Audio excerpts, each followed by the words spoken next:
In today's macro photography video, we're revisiting a really fun shoot. It's going to be really simple, really fun, and really easy for you guys to do at home.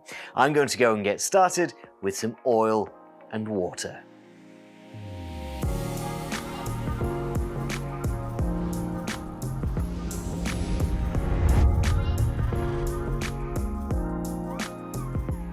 Hi guys, I'm Ben from Adaptalux and welcome back to another macro photography tutorial where today we're doing oil on water. This is a shoot that I've done before, but I think it's about time that we bring this one up to date. And it doesn't really matter how many times you shoot this subject because every time you do it, the results are completely different and it's a really fun shoot to just replicate over and over again to see what kind of interesting abstract images and video that you can come out with. Now I'm going to go and grab all of my equipment and show you what you're going to need, and I'm just going to be setting up on my coffee table, which some of you might recognize. So the last time that I did this shoot was almost 6 years ago, if you can believe it. It was one of the very first tutorials that we did here on the Adaptalux channel, and after that we were using this glass-topped coffee table as my shooting surface for quite some time. Now I replaced this with a higher up desk, a nice white surface, but this has been broken out of storage because we specifically need it for this shoot. We're looking through this glass down onto our lighting today, so this is quite a useful piece of equipment to have. Now, if you don't have a glass-topped coffee table like mine, you can of course use any piece of glass, some sort of transparent object to hold up some water. So we also have a fish tank here. This has been upgraded from the Perspex cooking bowl that we used last time. It's got a nice flat bottom, and we'll talk about why all of that is important in a little while. You're also going to need some oil and some water. These are the two main ingredients for creating our interesting abstract videos today.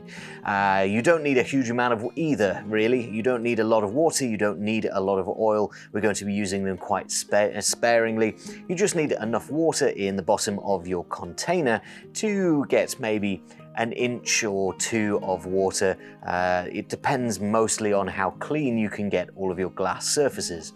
The more water you have, the more separation you have between the surface of the water where we're going to be focusing and the dirtiness of the glass. So the further you can get your water up, the more blurry all of that dirt and grime is going to be on your background.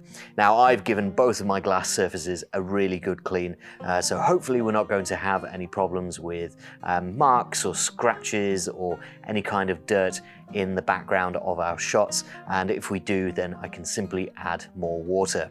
That's what I'm going to get started with. I'm going to add some water to my fish tank here, and then we can take a look at our camera and lighting equipment.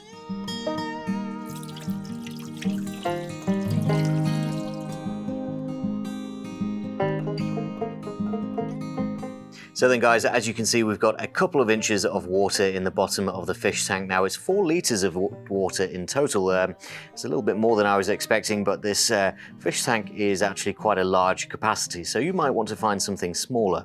The aim is that you can set up your camera up here and not be able to see the edges of your container. So this is actually quite perfect, although we're really only looking at 1/2 of the surface in here. But that's going to be absolutely fine. If you want to use something smaller, then you can, and you won't need as much water or as much oil. So speaking of the camera and tripod setup, I've got everything set up just here, pointing directly downwards at the surface of the water. Now this is really important to get the front of your lens completely parallel with the surface of the water. So you want this camera to be pointing completely downwards so that the plane of focus is parallel with the surface of the water. That means all of your shot is going to be in focus at once. Now I do have a focus stacking rail on here. That's not necessary. We're not going to be doing any focus stacking. It just gives me a little bit of up and down movement so that I can move the camera closer and further away while my tripod doesn't have that ability, at least not easily without adjusting the legs. So that is the basic setup. All you need is a camera pointed downwards at some sort of container that can hold some water with a glass surface. Now the glass surface, once again, is quite important. All the magic is going to happen underneath that table. So I'm going to go and grab some lighting and set things up under there, and then we can add some oil.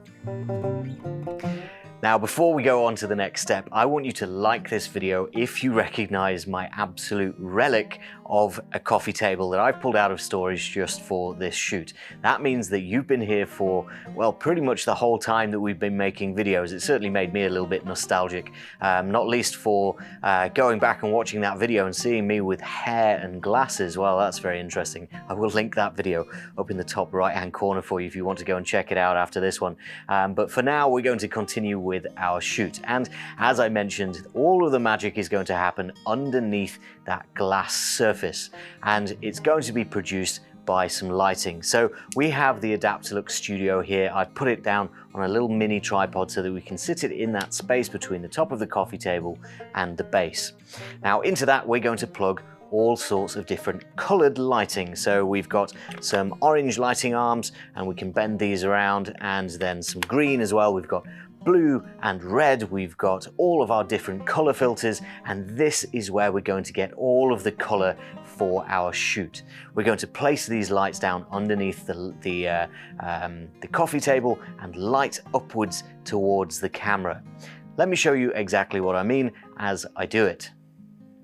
So my lighting is going down here underneath the surface of my glass and underneath the water.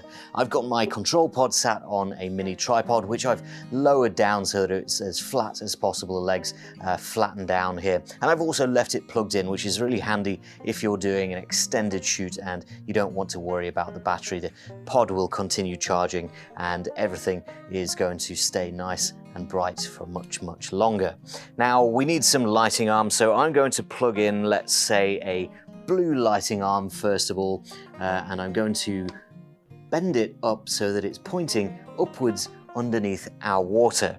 Next, let's maybe go for an orange or amber lighting arm, and I'm going to point that from a different direction. Now you can probably see on the camera feed that, well, that doesn't look very interesting. It certainly doesn't look like the results that we're looking for, and that's because we've not got any oil yet and we've not got any diffusion. So the first thing I'm going to do is diffuse those two lighting arms so that we've got a diffused blue, and if I can reach a diffused amber. So the diffusers just snap on there magnetically, really handy. And from this point on, we can change all of the lights really easily. I can swap things out and play around with the different balances. I can also connect to Bluetooth and control the brightness of each of these individually. Now, I think it's time that we got some oil into our fish tank. So before you go crazy pouring loads of oil, ooh, gross. Before you go crazy pouring loads of oil into your water, it's important to recognize that it's easy to go too much, and if you end up with too much water, too much oil in your water, then you'll end up having to change your water, and that's a bit of a pain. So it's best to start small, just with a little bit of oil, and add to it as you go. So I'm going to start off with just a very tiny amount of oil, and I'm just going to pour it in here. Now, because of the height that I've poured this from, all of those bubbles are really, really tiny. And if you get this situation where there's loads of tiny little bubbles, then all you need to do is wait. So the oil is settling quite nicely. It gives us a moment to take a look back through the back of the camera at our lighting, and you can see that I've added another red lighting arm here. There's really no rules to what colors or how many different colors you want to use here. It's just going to be completely different the way that each of these look, so I encourage you to play around with them. I've added another red, but as you can see, we can still actually see all of these individual colors through the back of the glass here, and we don't really want want that. We want a nice even gradient of color back here. Even though our background is quite out of focus, we are focused on the surface of the water here and the oil, everything is still fairly visible, and you can really tell that we've got some light sources down here. So I want to diffuse this whole area even further and blend these different colored lights together. So the way that we can do that is with a single piece of diffusion material. Last time we used some kitchen paper, just putting that over the top there gave us a nice soft background. However, there's a very noticeable pattern on this absorbent kitchen roll, and we don't really want to see that. So this time I'm going to use a simple sheet of A4 printer paper. So I'm going to lay that down over the top of my lights. It doesn't need to be perfect, it just needs to cover all of our lights up. Now, looking through the camera and the camera that you're looking through as well, we can see that this is still quite white, and that's because of the ambient light in my room. It's really bright in here, especially with the video lights that are going. So I'm going to turn those out, and we're going to start to see the effect in the camera.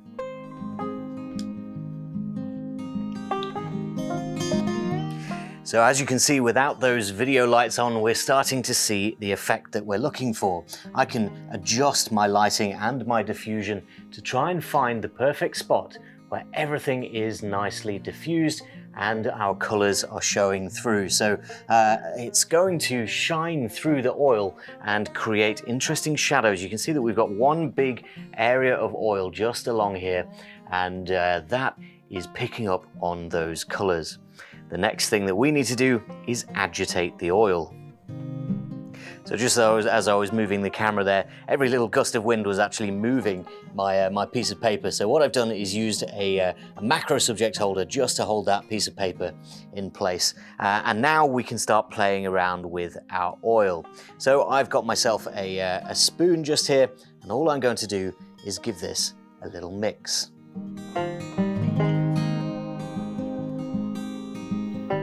So as you can see now, we've got some oil in motion, and this is a really fun moment to play around with. As you start to move your oil around, things start to get very, very interesting.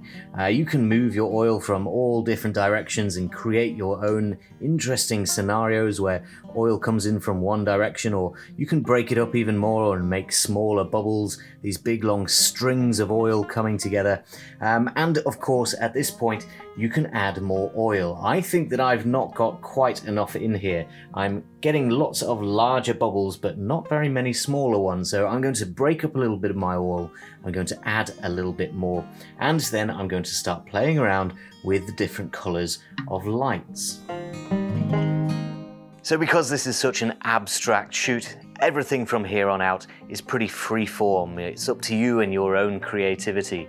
You can play around with the colors of the lights, changing different combinations and trying them with each other. You can easily change out the number of lights as well, 2, 3, 4, 5 lights in the Adaptalux Studio Control Pod, or even just a single light source can be really impactful, particularly with the placement of those lights as well. Lights from the sides or from one corner, or a single light source placed in the very center, it can all change the look of your shot completely. You also don't have to stick to the way that I've diffused this. I would recommend sticking with that piece of paper, but maybe the diffusers over the lighting arms could be removed, and that will give you a lot more contrast in your bubbles, which is a really interesting effect. It's a little bit harder to blend and control the light, but it's certainly worth trying out. It's also worth trying out different placement options for your camera. If you have a macro lens, then you can get much closer to those bubbles, make them seem a lot bigger, and it will also have the added effect of blurring out your background a lot more. You can also move your camera further away and get more bubbles in the shot at once. It's really up to you. I hope I've given you enough inspiration to give this a go at home, but if you do need a little bit more explanation, or just to watch this all done again with slightly different equipment and a much younger version of me with a lot more hair, then I will link my previous tutorial at the end of the video. For now, this is all I've got time for. Thank you very much for watching, and I'll see you next time.